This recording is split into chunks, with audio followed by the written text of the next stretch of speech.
I'm out here again, gonna try another one.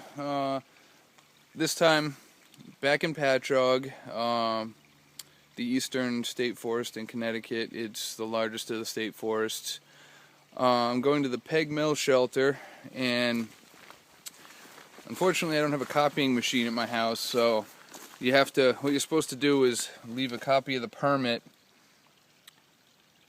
on your car and then take one copy with you. What I did instead is I used my iPhone here and I took a picture of the permit, so if any DEP or anything asks me if I have it, I can just flip to the picture on the phone and show them, and then they'll see I have the permit for today. One thing about winter backpacking, it's the 5th day of winter. The winter solstice was Friday. It's Wednesday. Is you have to carry a lot more gear with you. I mean, let me see if I can show you the pack I got. It feels lighter now that it's on my back, but hoisting it up there was a pain. But that's it. I got a ton of stuff. I had to bring a winter 4-season tent, obviously sleeping bag, sleeping pad, stove to cook the food on, my food I brought with me. I'm just going for a one-nighter tonight into tomorrow, and we're supposed to get some rain-snow mix around 4 o'clock today. It's about 1 now, so I want to get myself situated, get out to the shelter, and then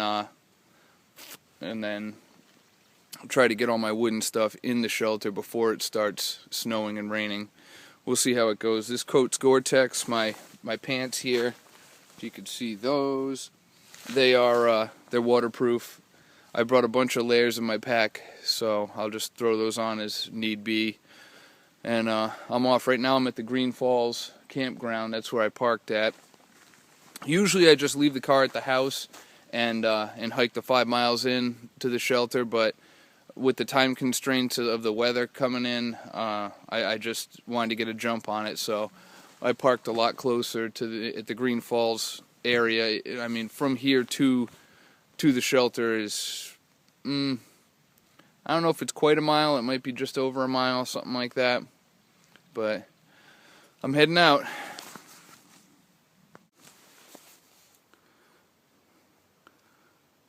Well, there's my car. I don't know if you can see that. I don't know why this is so blurry.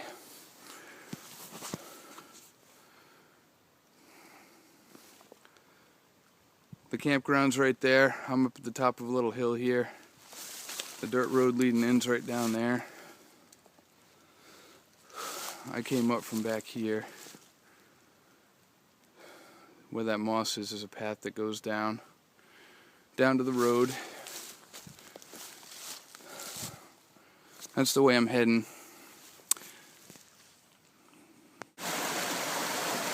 I'm sure you can hear the rushing.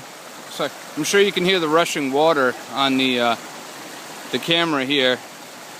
This is one of those spots. I'm gonna have to go over there to the end of that rock and jump across. Stuff's already freezing out here. You can see the bottom of that log that fell over. This goes up that way. It's actually rushing pretty good up there. I don't know if you can see the white water behind the mountain laurels there. This is concerning me a little more for tomorrow because, like I said, this is the calm before the storm. When the weather starts coming in, it's supposed to be really windy and then snow and rain, and all these rocks here, these are all going to turn into ice sheets everywhere. That's the trail up to the pond right there. Pond's just over that hill. There is another way back to the car. You follow more of a main gravel trail that people use their ATVs on. And then it leads up to the dirt road that I drove in on, so I might have to take that way back. It depends. I prefer these scenic ways here, but I don't prefer breaking my ankle either, especially with the pack I have on. I'm actually considering doing a winter backpacking trip up in the White Mountains of New Hampshire one of these winters, maybe a year or two from now. I got to be a little more picky and choosy about when I go then, though, because I don't want to get caught in a storm. I mean, obviously people have done winter backpacking. I've seen YouTube videos of people on the summits of some of those mountains above the tree line in the winter with the snow everywhere. So it can be done, you just have to pack for it. I think I'm in pretty good shape right now for equipment-wise, what I need.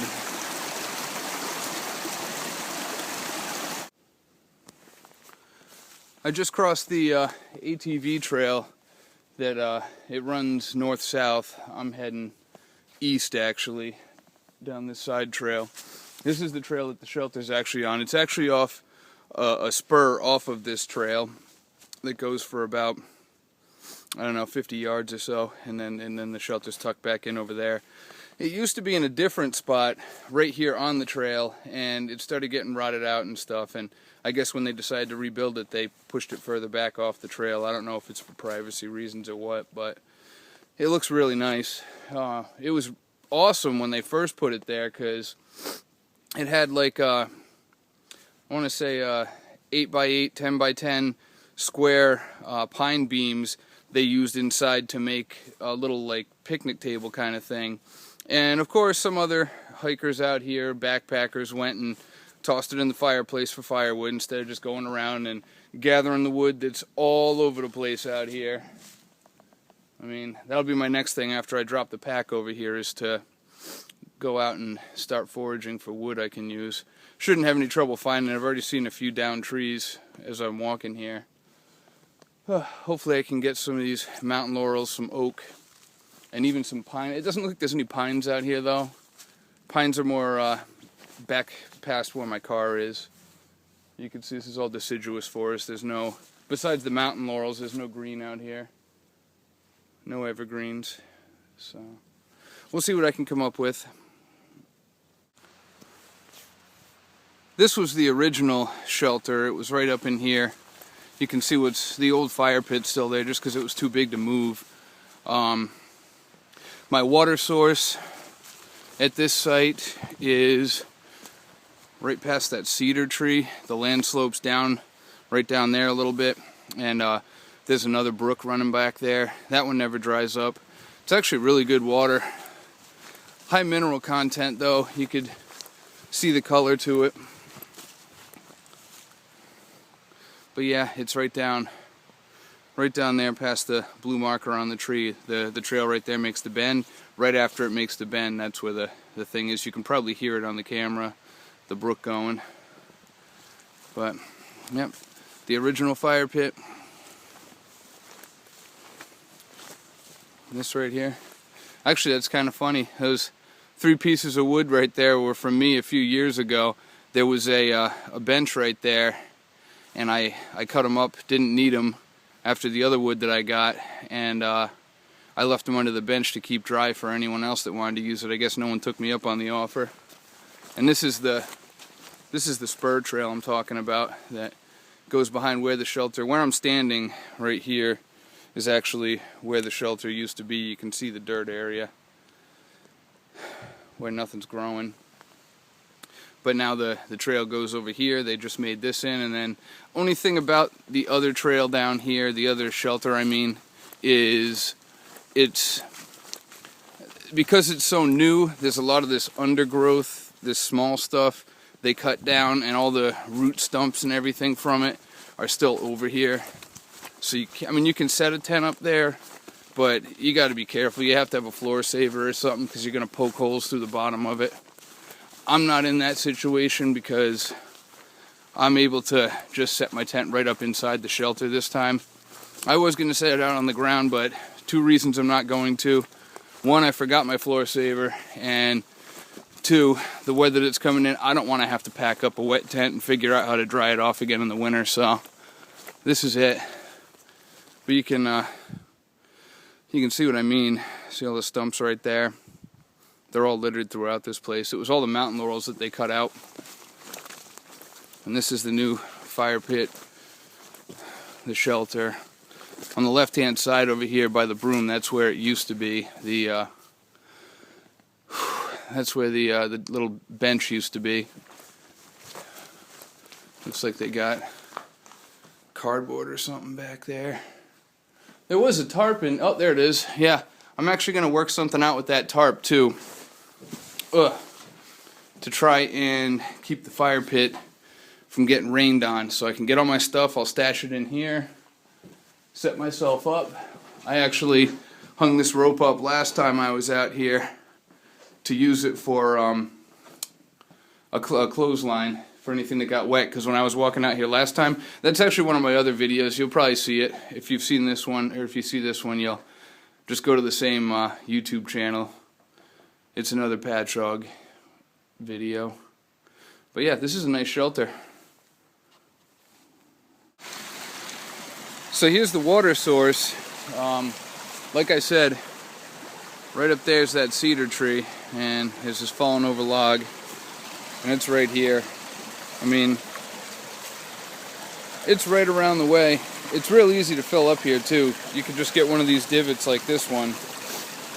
I have a Ketadin microfilter. It's a pump style kind, and it's good for, it's got a ceramic element in it, silver impregnated, and that kills any microbacteria, and it filters down to like 1 micron or something, so it takes out all the cryptosporidium, giardia, any of that stuff that might be in the water. It'll give you the runs. But just setting it up right there, I'll end up coming over here, and there's a floating part, like a foam floating part that goes on the tube. That sits in the water on the top, and it lets the actual nozzle that sucks up the water, it allows that to float off the bottom but below the top, so you can get the cleanest water to start off with. And then once you get that, you could fill it up in your water bladder, and there's almost like a full pond right there where this brook's coming down from. The water level is actually really high right now. This used to be part of an old mill system. You can see right here some of the fallen over rocks that are still here. They channeled the water off this way. It naturally went down there, and then they put these stones up. It amazes me that someone's able to move these kinds of stones way back when they did. I mean, 200 years ago or more, whenever it was, and get them in place like this so that they could make what they needed to make. And they broke them off so square too. I mean, just it just says a lot about technology back then, and willpower and endurance, the stuff that people did. They probably just had nothing but ropes and pulley systems to get this stuff moved around. Maybe some carts or logs or something to roll them on. But there it goes. Actually, on this side, let me see if it's still here. Again, up there, the cedar tree, off to the right off this way, past that cedar tree, that's where the shelter is. There's the brook. The trail continues this way. If you followed it long enough, it would take you into Rhode Island. We're pretty close to the border right here. But one other thing I found out here that was kind of cool.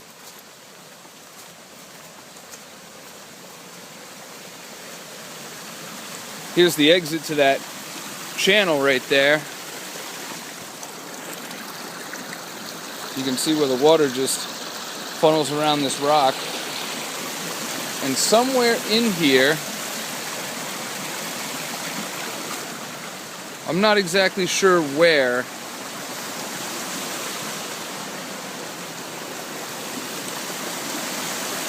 but I came across a geocache out here.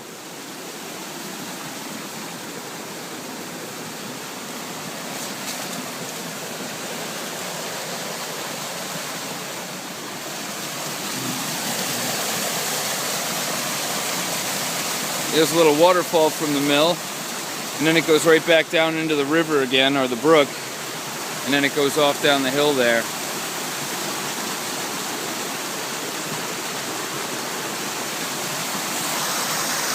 If I can find it, I'll show you.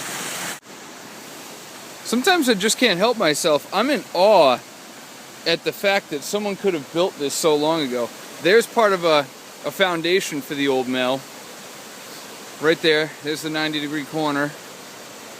It parallels the brook right there. You can see these stones that were placed down here. And there's another little, right down there, another little sort of bridge part that goes down that way to the water again.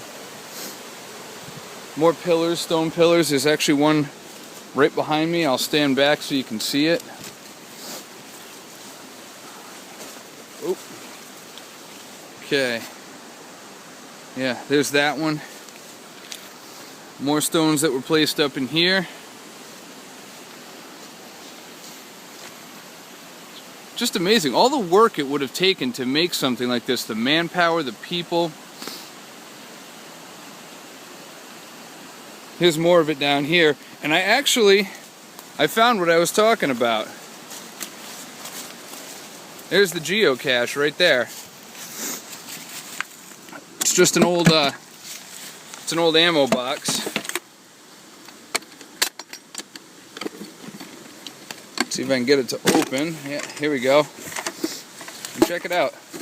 This is all the kind of stuff people tossed in there. You got the pen, you got the sign-in book from someone, so you write the time and date that you found it, take something, leave something, or just leave something. And yeah, I mean, it's just tucked back in here. A lot of people like this stuff. They go hunting with their GPSs for this kind of thing, but I knew it was out here. I just hadn't looked for it in a while. I found it when the old shelter was still standing up there. But yeah, neat stuff. It's cool to come across this. I found about probably 5 of these just going to different state forests and wandering around and poking. Most of the time I'm looking for reptiles and stuff. And on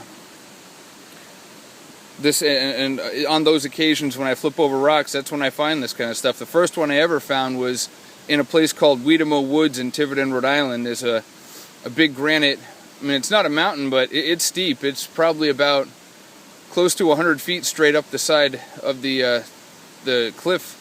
And if you get up to the top of it, you can see almost all of Aquidneck Island from it.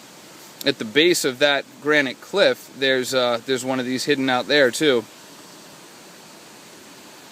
But yeah, check it out. Here's another one of my favorite tools to have out here. It's a Felco 600. It's a collapsible saw. I mentioned this another time in my fire starting video with the ferrocerium rod. You can see here, there it is in comparison to my hand. It's really light, it's compact, it folds up. You can take it and pack it in your pack, and it doesn't put really much of a burden on you. And it cuts through some big stuff too. I mean,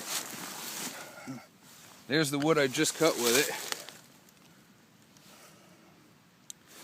it. And it takes down, I mean, I've cut bigger stuff from this same dead oak right here. Right now I don't need anything gigantic, so I'm just taking this one and this one. But I mean, look at that. That's a nice sized log right there. I mean, I'm going to cut it up even smaller, use my woodsman's pal that I'll show you to split it up, and then I'll have more firewood for the fire. I'm going to gather some more, but I'm going to carry this back and then probably take off another couple pieces off of that one right there and bring that over.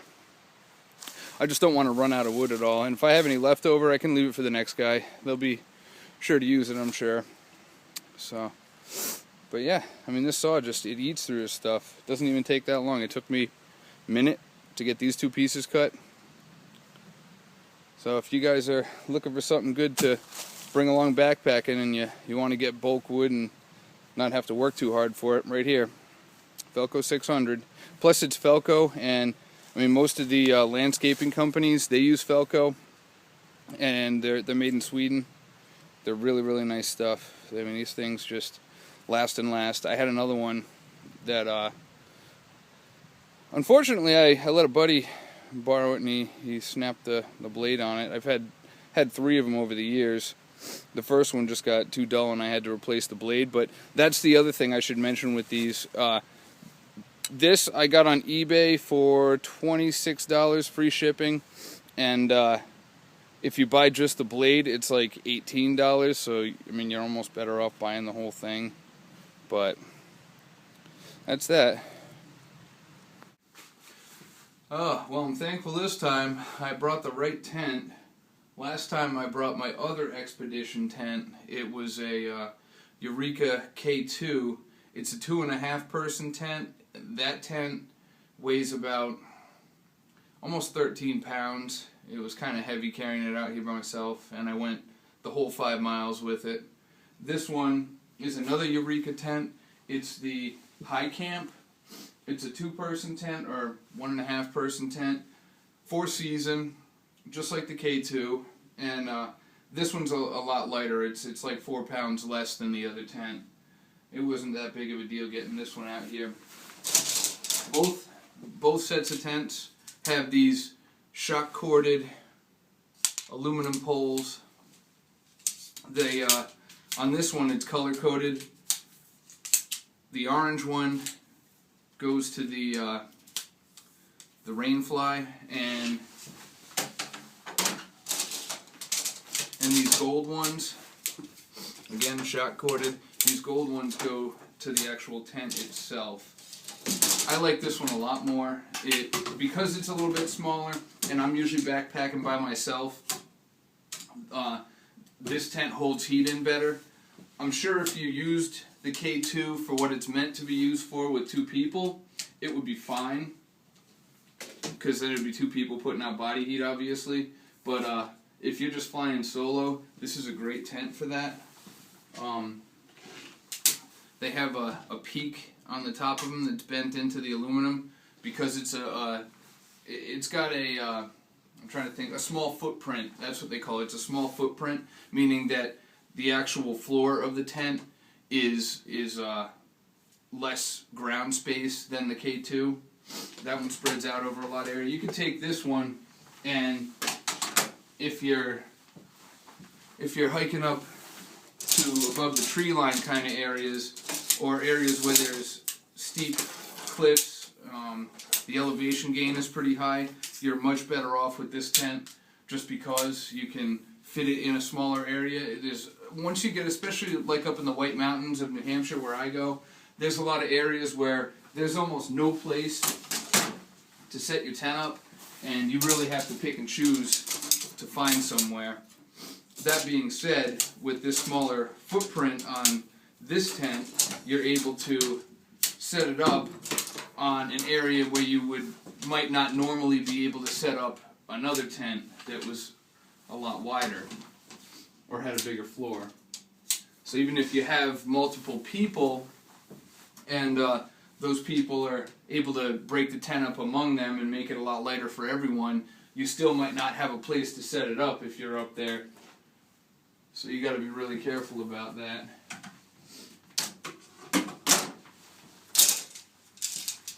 But the actual tent itself has four poles. 2 of them are straight. 2 of them have that peak at the top of them, and then 1 for the rainfly. I'm actually going to put the rainfly on, even though I'm obviously in a shelter and I'm not worried about the rain. The only reason I'm putting it on is to have that second layer to keep heat in. It is a pretty well insulated tent, but you're better off having there we go, having the second layer there, especially this time. Right now, when I get out of the car, I'm actually going to put my other thermal on. These Under Armour shirts, they don't hold up to their name. They really don't. I mean, it was 32 degrees when I left my car. It's probably a little less than that now, maybe 30, 29, something like that. And I have this shirt on, and I have a thermal under it, and I'm still feeling the chill. This right here is it's Polar Tech, and you can see right there, Polar Tech. It's a military issue. I got it on eBay. They're kind of expensive. I think I might have paid like around $45 for just this. Same thing. I have the same brand of thermals on there. They're ECWCS, and it's an acronym for Extreme Cold Weather Clothing System. This is a level 2, meaning that you usually put a different base layer on under this. It's got the thumb holes in the hands here, so you can keep your palms pretty warm too, and just your fingers are exposed. But I have never run into a situation where it's been cold and using this and not been warm enough with this and a couple other layers on. But out of all the ones I have, these got to be the best. I would recommend these to anyone. Again, you can get them on eBay, and they're worth every penny. They're durable. I mean, if they're good enough for our military, they're good enough for me. This too, it's another military issue, a Meek Gainter or Gator. This is another good thing. I'm actually going to put this on before my hat. You can use it just as a neck gaiter, or you can put it up around your face and just keep your eyes exposed if it starts getting really cold. I can usually tough it out, so I usually keep it down around my neck. It just keeps the chill from getting down the back of your shirt. And if you fold your collar up on the inside of this, like that, and then keep the gaiter on there, it stops any chill from getting down the back of you. I also brought those hunting hand warmer packs. They have some kind of chemical powder in there that you shake them up, and then you can put them on your hands, on your feet, your lower back, and they keep you pretty warm too. But again, back to the tent here, now that I'm a little more comfortable. This is such an awesome tent. I don't mind carrying it. It's about 9 pounds, so for a backpacking tent, it would be considered heavy, but it's winter time, and I'm not going to skimp and use a 3-season tent for something like this. There's nothing worse than getting out here and being freezing cold. That's one thing I never could stand. And one cool thing about this tent, I'm going to move that out of the way. That was just some of the wood I was getting. There we go. The straight parts go from end to end, and then the ones with the peak go sort of from the middle to the end. You'll see that the peak ones are more for the rainfly also, but they attach to the original tent itself. The cool thing about this tent is there's no, you'll see, there's no guide sleeve in the tent in order to set it up. You know how most tents, you take the pole and you fish it through like a nylon guide that goes across the whole thing. The way these work is you clip the ends on like this. I'll do the same thing with the other side right here. It's just a really quick setup. That's one thing, another thing I really like about this tent. So, you got that. So here we go. I got my 2 ends bowed over, clipped into the 2 corners, and you just take it, find the center, which is right here, and it has these carabiners. You just clip them right on. And that's how you start it. And then it has these other little parts here, these other clips, and those just hook on all the way around.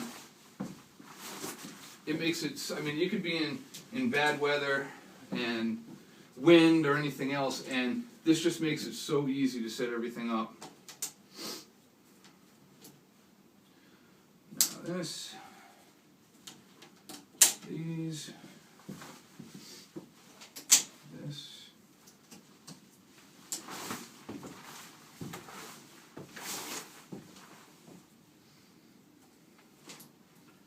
that,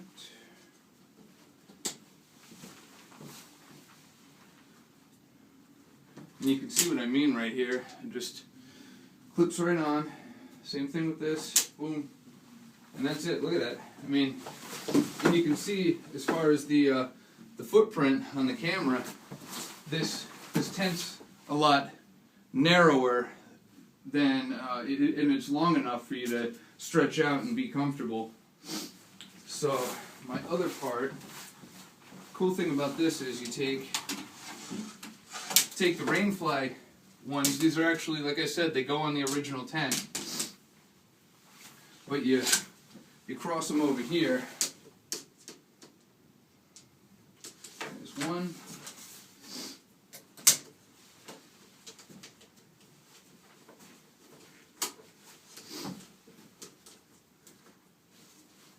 Hook them like that. These clips take up all that too.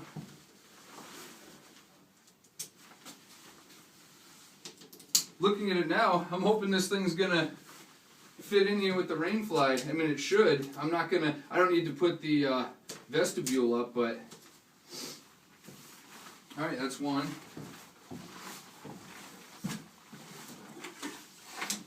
Oops. And they just crisscross. So same thing on that side. I'll take this, press it over there, take this.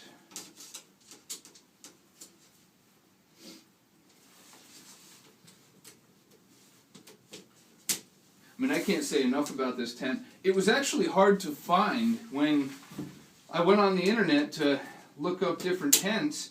I had come across this in some odd place. I mean, it wasn't your normal place like Amazon or something, or eBay. I found it in an offhand way. I think there's a site called Gear Trade. It's a website that sells used and new outfitter stuff, like stuff that would be discontinued and stores want to get rid of it, and just stuff that people want to sell that they use for like a one time or two.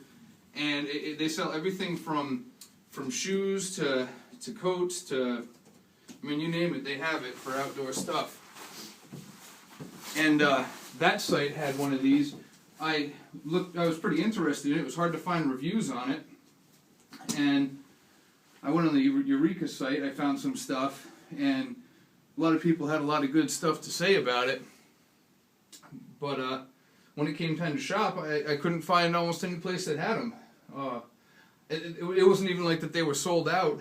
It just, a lot of people, it didn't make the mass market on the internet for some reason.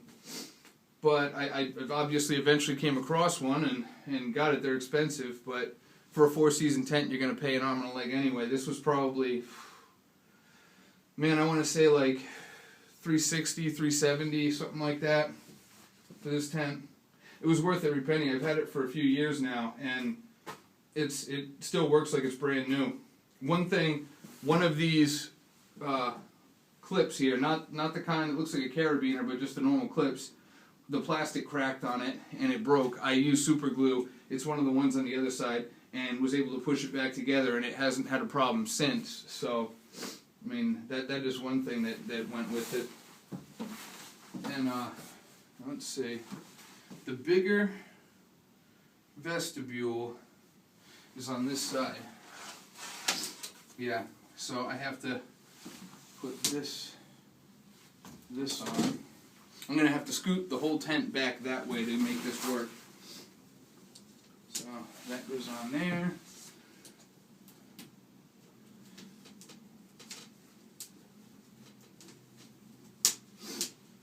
That.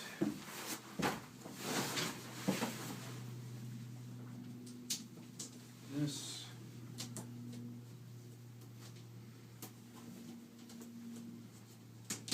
That. Yeah. See if you can, I don't know if you can see from the camera. Here, I'll take it down and show you.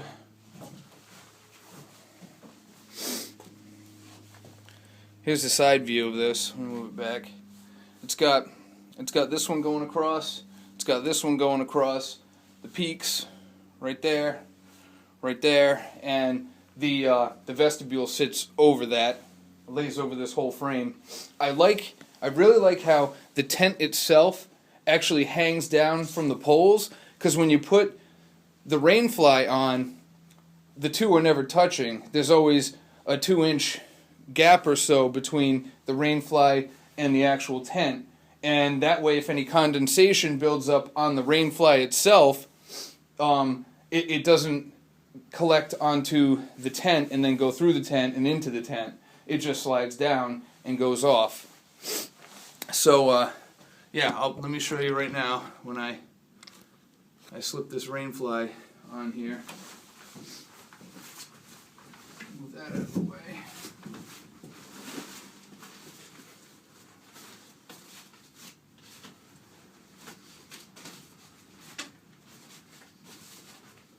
Like I said, I would usually set this stuff outside and spread out, use the tie downs and all that, but luckily it hasn't started raining yet, but it's going to, and I don't want this out there when it does. I've done that before. You can deal with it, but if you can get the tent dry as you can and pack it back up, why not, you know? Alright, so this side is the bigger. This is the bigger one.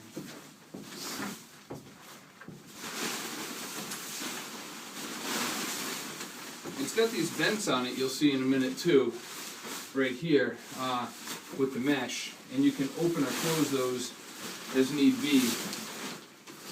If you're using it in, say, fall time and it's early fall and you have a nice day and it's kind of hot out actually, you can open those up to let the tent vent out.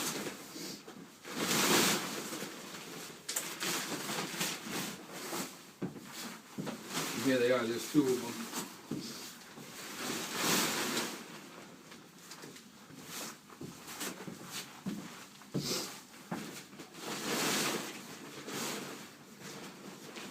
Okay, that's perfect. Another nice feature I like about this tent too is that the rain fly doesn't just like tie down or anything. It has these nylon clips, and you just clip them into where the poles go in and the stakes. So you just work your way around, clip them in there. They have cinches on them, so you can tighten them down to make them the way you want them. I usually do that at the end, but so here's that.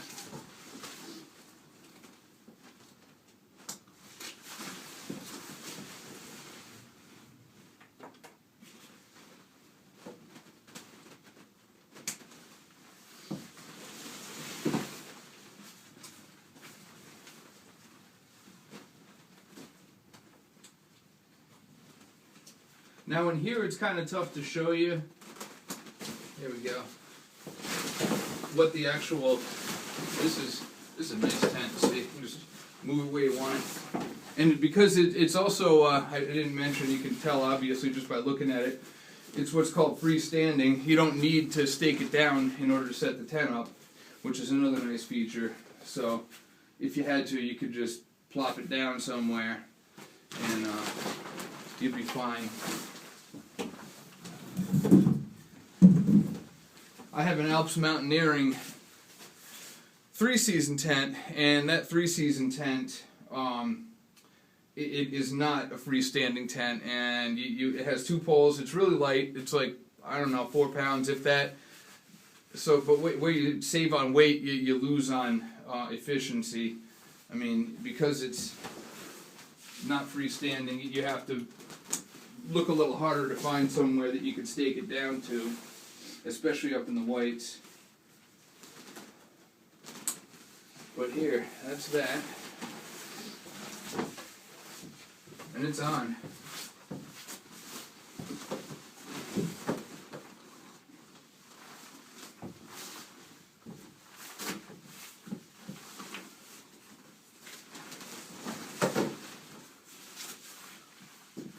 So yeah, it's got these neat little vents here. It's got the vestibule on this side, and there's a smaller one on that side. The one on the back side I usually use for like my shoes and stuff.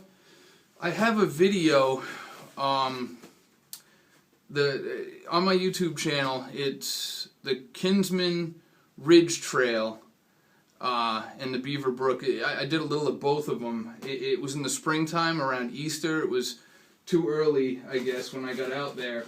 The trail up Beaver Brook was so frozen that it was stupid to try and go up that you'd end up slipping on the ice, falling in the river, and breaking your neck.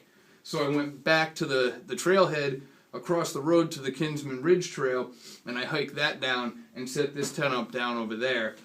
And that's another actually good video to watch. You can see the moose sign and stuff I had out there when I set my tent up. I actually set the tent in an area I thought was okay, off the main path of where the moose were traveling.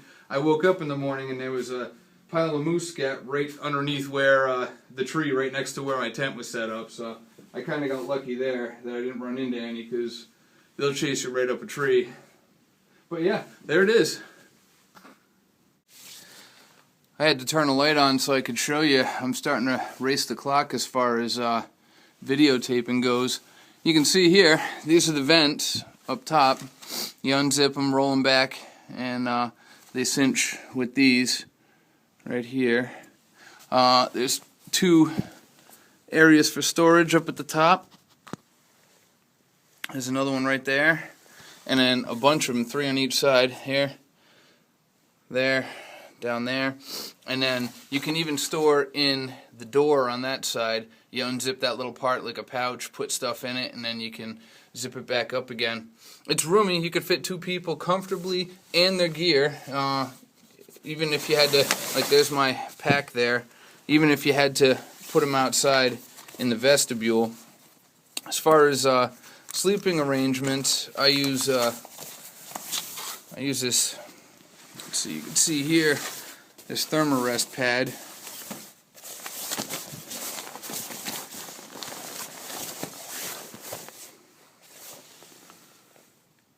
Right there. This is the Pro Light. It's for backpacking. It's light. It's packable. When you get them, the only disadvantage to these is they don't come with a stuff sack, so you have to buy that separate. That's what that is right there. I had to buy that extra after the fact to put it in, but it's a good way to compress it. So yeah, and this is its, you can see for sorry about the moving camera. You can see for scale right here.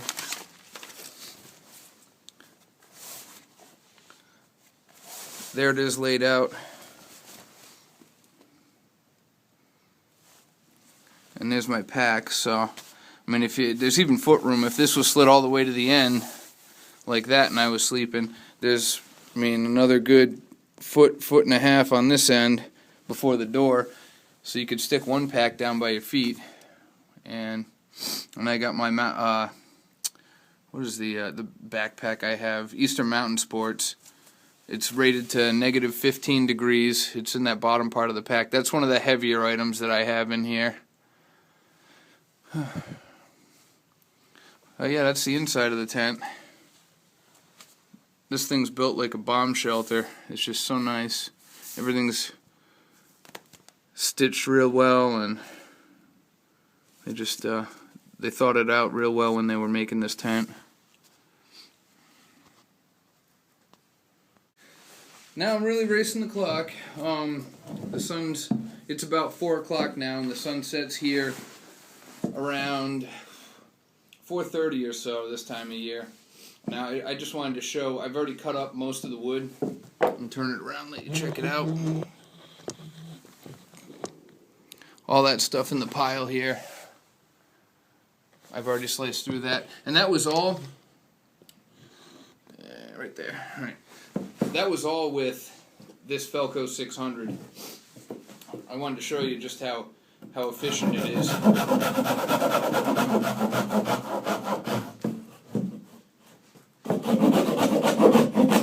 Gone. I mean, it eats through wood. This thing's great.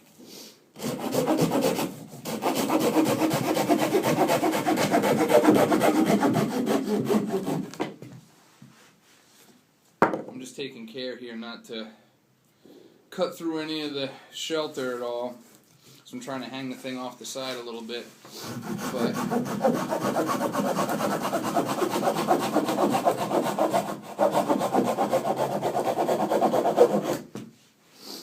I mean, there's no substitute. You could buy a Coleman one of these things from like Walmart or something. You'll probably get about 1 or 2 camping trips at it before the thing snaps on you or the teeth go dull.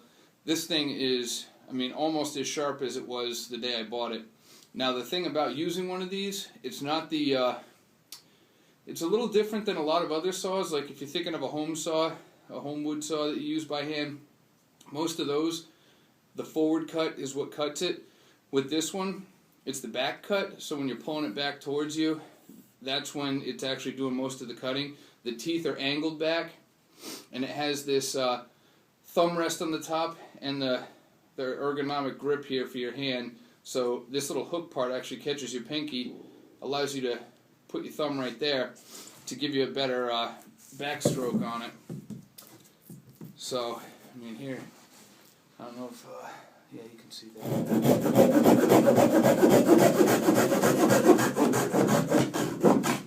I'm using most of the force when I'm pulling backwards. You can't see that on the camera, obviously, but that's why I mentioned it. So, even when you're not doing it really fast, I mean, these pieces, you see, between those ones, maybe a minute and a half.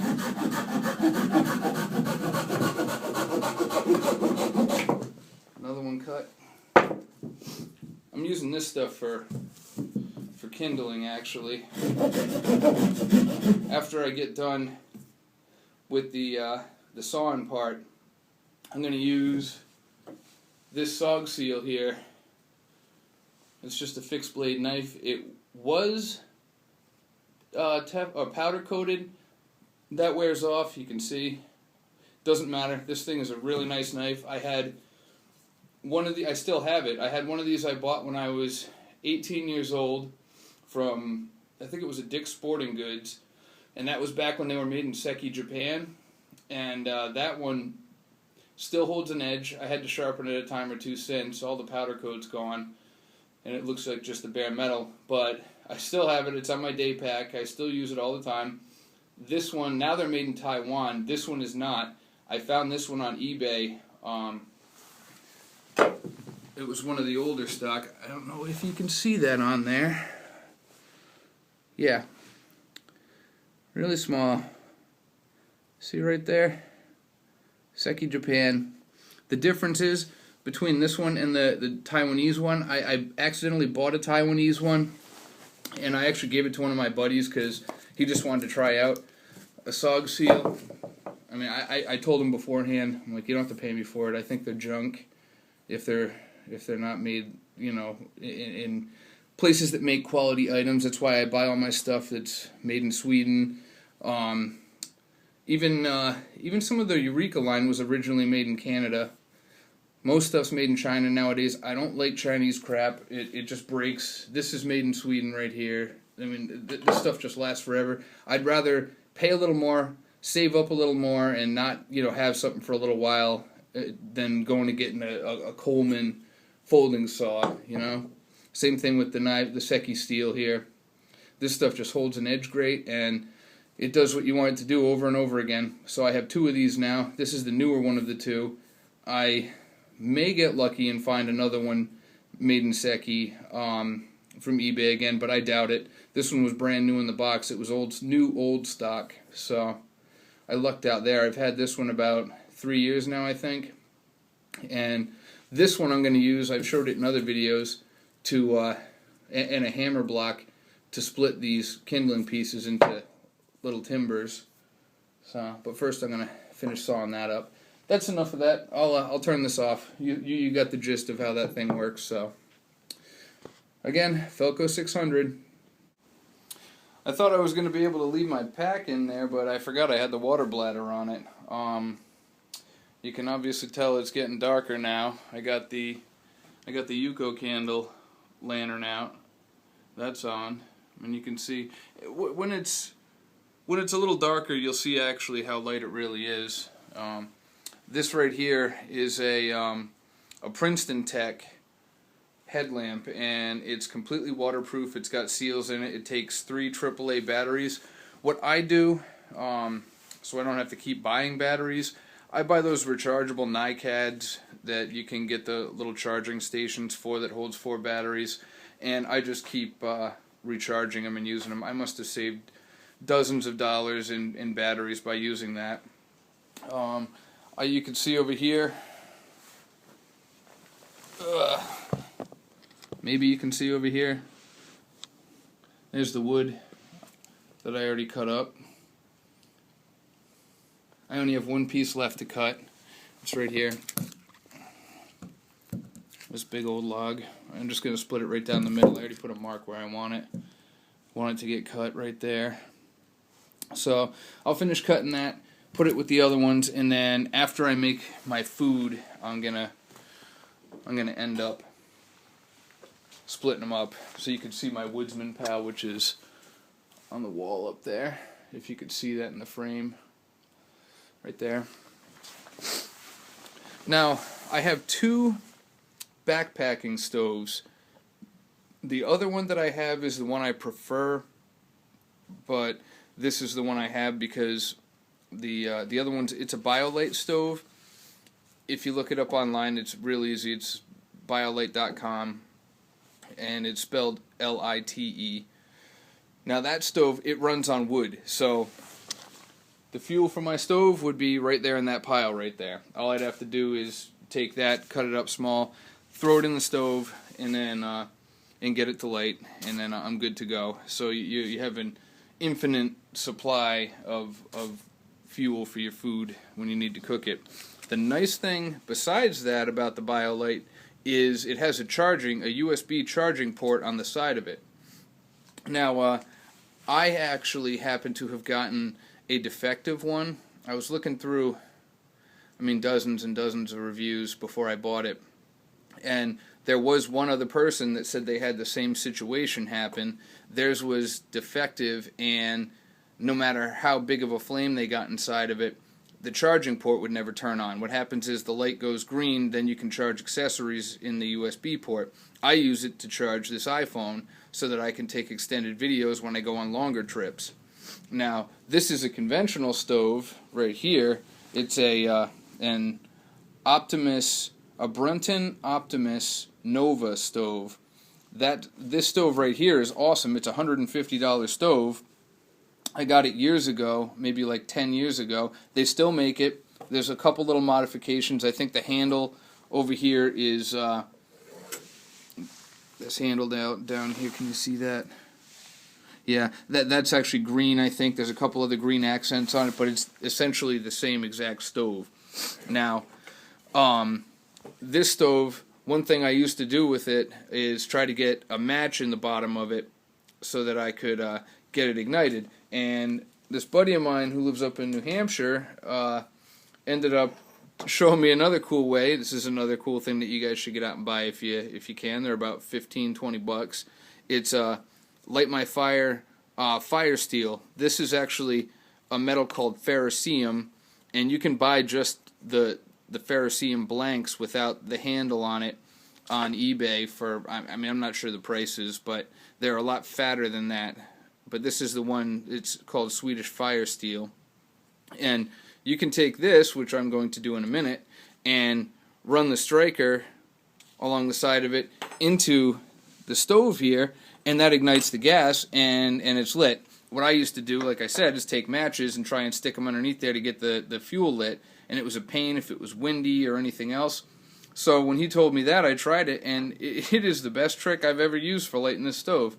You just take this, get the nozzle here to let a little bit of fuel into the combustion chamber down there, spark down onto it, and it ignites right up. So once I get it going, let's see if I can... Yeah, that's actually a pretty good angle. Right there. Alright. So, let me see. Let's see if that was enough.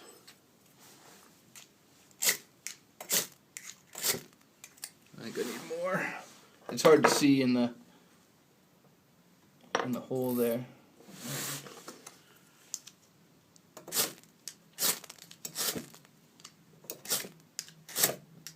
There it goes. So there it is. That way, I mean, even if it's windy, I could do that. So.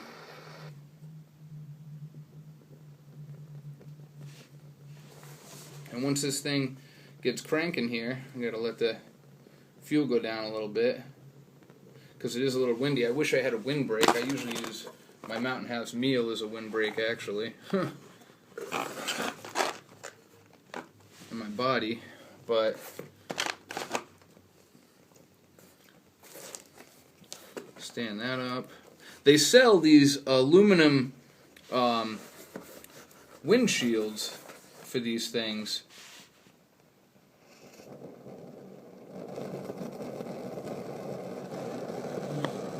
My buddy TJ had one of them.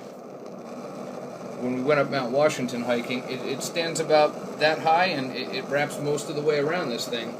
So now I got it going, but I didn't get the water ready.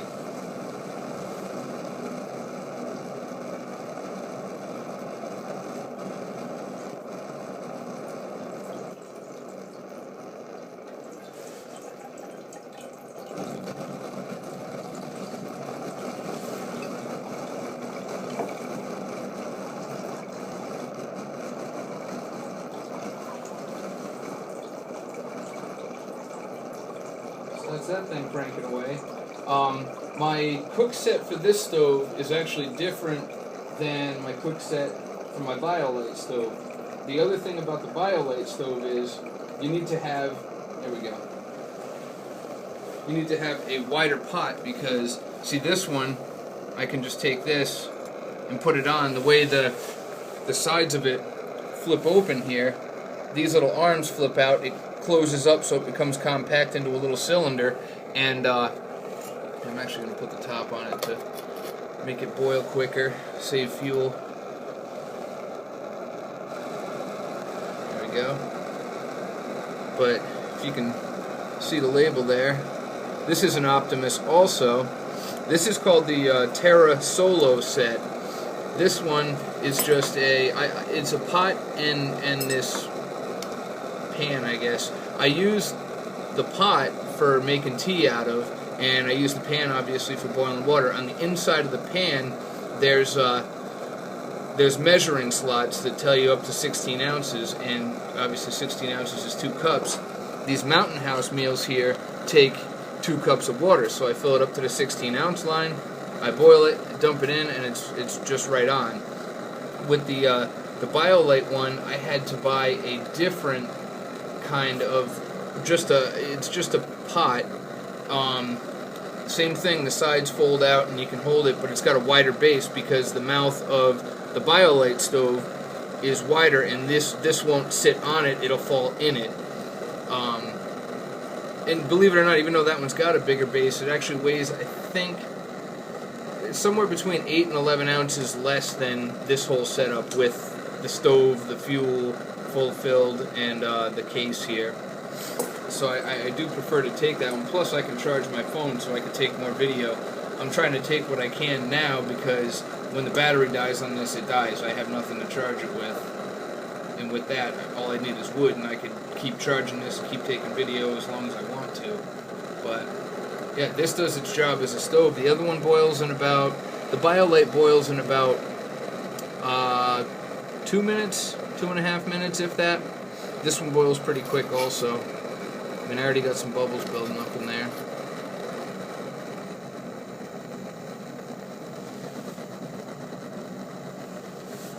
If you can see.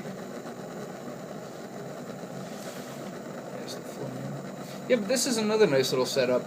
I mean, it's great for someone who's backpacking. It's just that I don't like the fact that I need to have fuel for this. I have to buy white gas, and I have to put it in it and make sure I bring a second canister of white gas. It's pretty efficient. You can get a lot of burns off of one of these cans, this canister here, but I mean, when it runs out, it runs out. So if you're going on an extended, like, week-long hike or something, you might make it, I don't know, 5 days or something, and then you're up a creek, you know. With the other one, you just keep adding wood to it, and it keeps on cooking. So you could do the whole Appalachian Trail with the BioLite stove and be fine. But that's the stove. The Optimus Nova.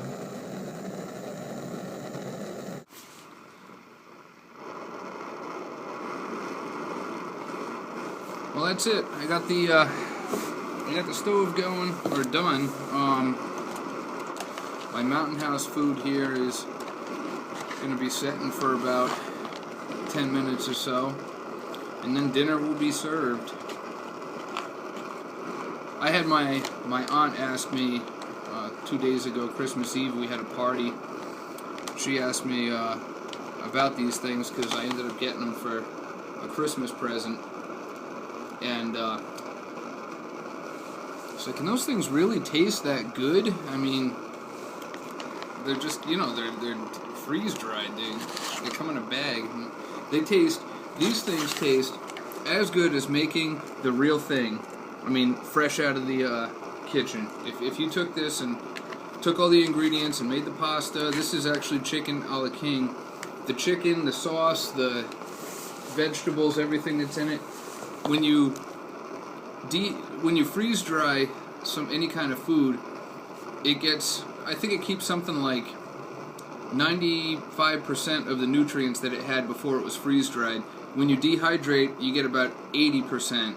So you dehydrate something, and then the vitamins and minerals that were in it to begin with, you get 80% of that.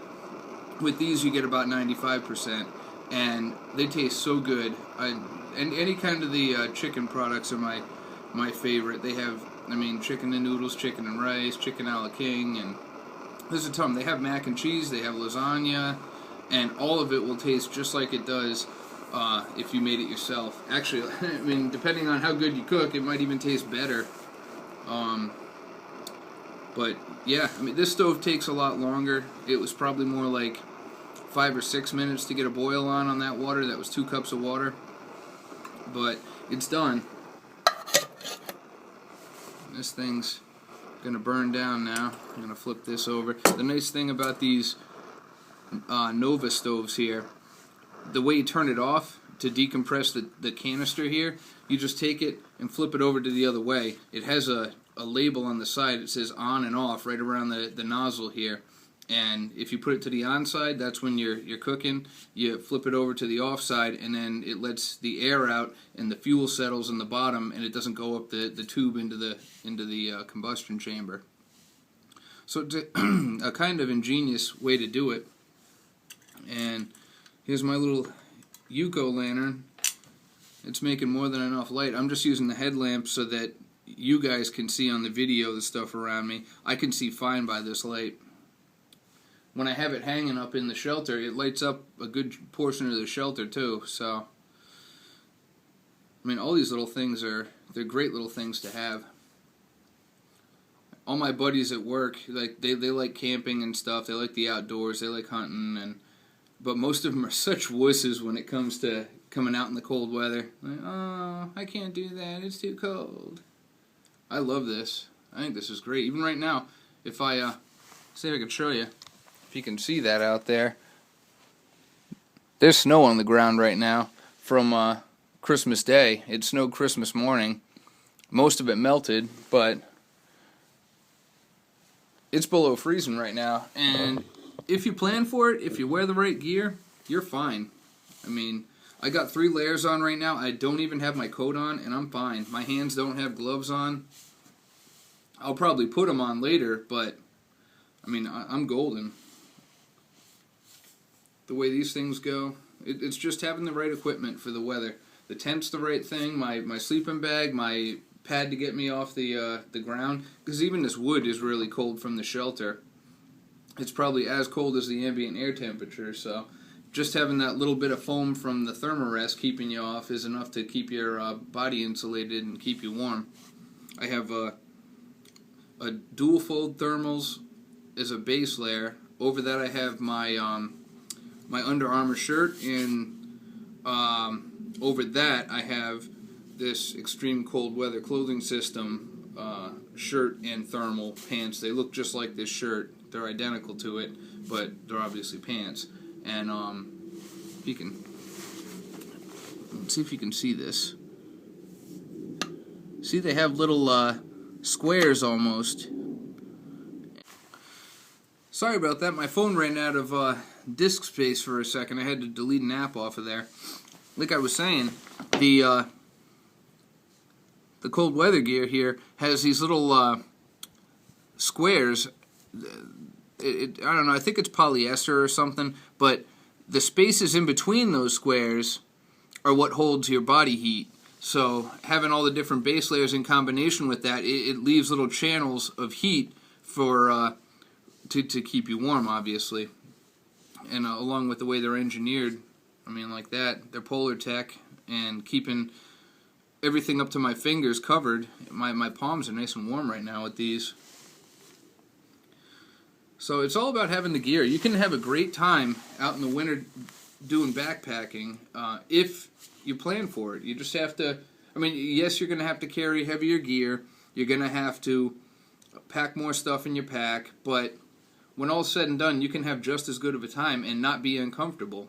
I mean, I'm out here, and when I start feeling a little chilly, I throw another layer on. If I start getting too hot, I take it off, and that's all there is to it. It's so worth it to be out here. I mean, I actually modified the tent a little bit. I don't know if you can see that. I'll show you that in the morning, actually. There's a tarp that was in here, and because I actually lucked out, it hasn't it hasn't rained yet like it was supposed to. The sky is clouded over, and it looks like it's going to, but nothing's on the ground yet. And judging by the temperature, that rain might be snow. I almost probably should have brought my snowshoes out here. I don't know. We'll see in the morning when I wake up. But I put the tarp up, making a sort of lean-to thing for a fire pit I have down here. So I could keep the fire out of the rain in case it did rain. And I'm one of those people that I don't have huge bonfires like the fire pit that they have that came with the shelter. I'd rather have a small controlled fire in something smaller that I can keep warm by, but conserve my my fuel source, which is the wood, obviously, over here. And my pile's looking pretty good over there. I'll be chopping that up in a little bit and getting that going soon too. But for now, I'm going to eat. See you in a bit. Alright, this is see if you can see that there. I don't know. This is my Woodsman's Pal. It's got this hook on the top. It's got a finger guard here. Leather wrapped. You get them actually custom made. They're made in Pennsylvania. And some of them are wood. Some of them don't have this. It depends on the model that you want. I opted for the leather and the finger guard, but this hook here is meant to cut brush. If you're bushwhacking, you can hold onto the branch and then pull this, and it digs into the brush and cuts it so you can get it out of your way. It's got this curvature to it. Let's see if you can see that there. That's meant to be evenly weighted. This does most of the work for you, so I'm actually going to split some of the wood that I just got. Yeah, there it is. I lined it up. Alright, now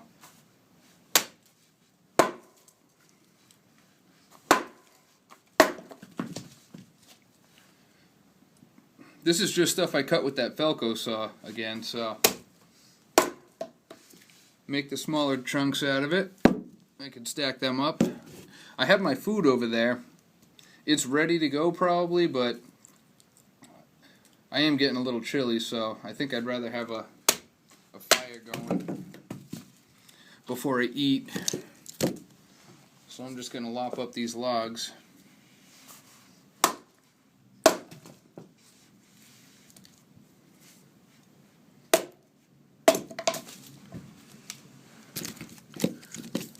I haven't even put an edge on this thing in a while. You could tell it's a nice tool. It's American made. I'm big about supporting local stores and stuff. I mean, if I can, if what I'm looking for is at some place local, I'd rather buy it there than buy it at one of the big chains that are supported overseas.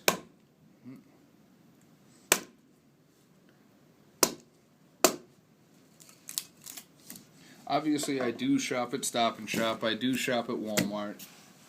But when it comes to specialty items, I'd like them to come from places that make good equipment. Some of these I like to leave halves, and other ones I quarter them up. But mostly because it depends on how you get your fire going. See, like that. That one log I made 3 of. Now you can see just how big the wood I cut up was with that little saw. I mean, this is something you throw in your fireplace at home. And it came from using that tiny little packable saw.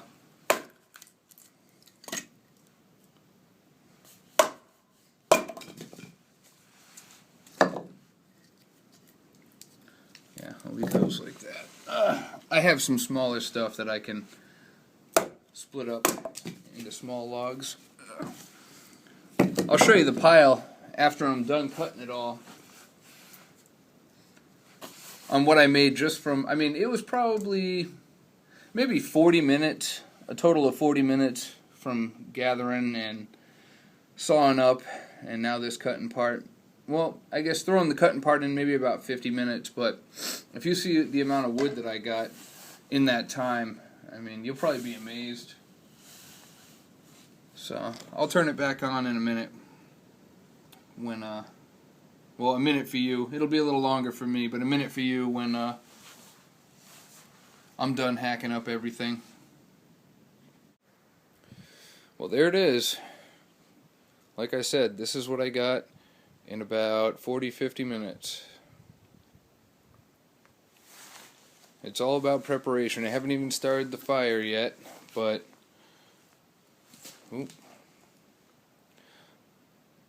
I got all this stuff ready to go. It should be a piece of cake after this.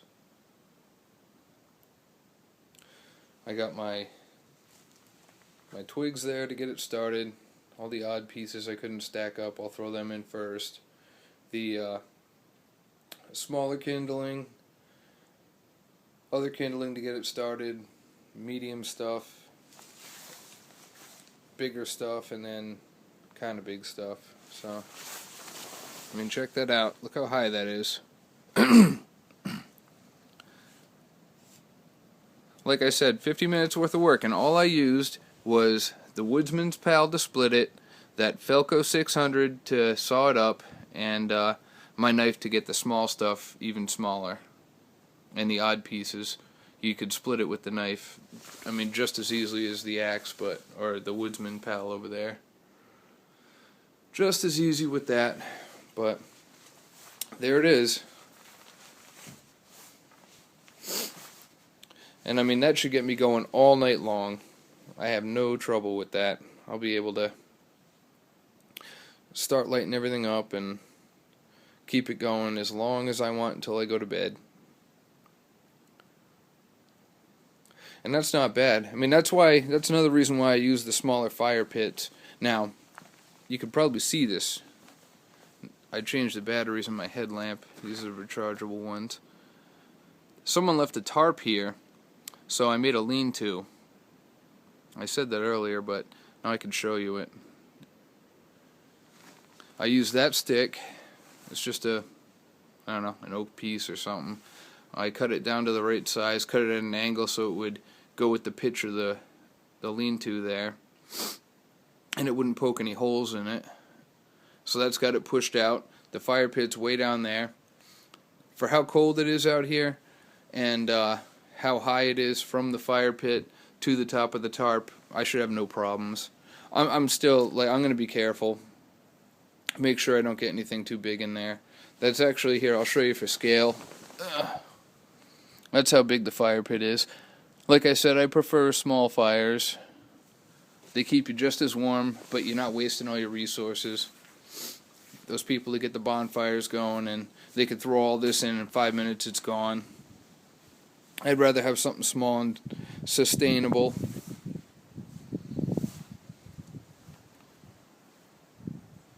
But yeah, there it is. I'll turn it on once I get it going.